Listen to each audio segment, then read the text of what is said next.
primary hypertension, it more like it's a genetic way.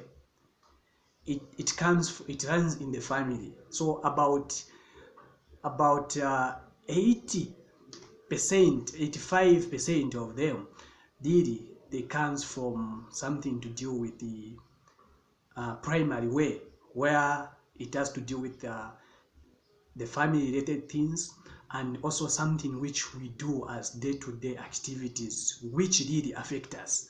For example, I can talk of use of the drugs. For example, NSAID drugs, these, they have got the effect of increasing the blood pressure, and also something to do with smoking, alcohol, and also something to do with the eating the food or the meat which contains of a lot of cholesterol. These things really take up the blood pressure. Those are some of the few things which can trigger the blood pressure to go up. What about now the secondary part? Secondary part, it is something to do with something which we can recognize as the cause. What are those things?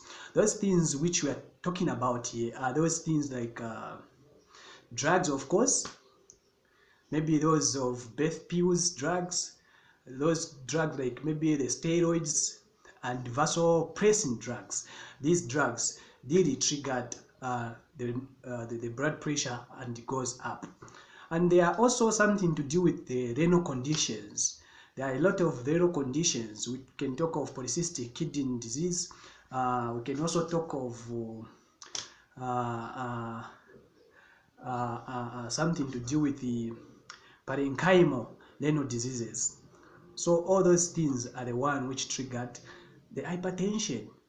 And there are also something to do with endocrine conditions. Endocrine condition, we can mention of maybe acromegaly. We can mention also maybe of coarctation. We can mention of Crohn's disease, or we can also mention something to do with the phenochromoscytoma. These are some of the conditions which trigger the normal blood pressure to go up.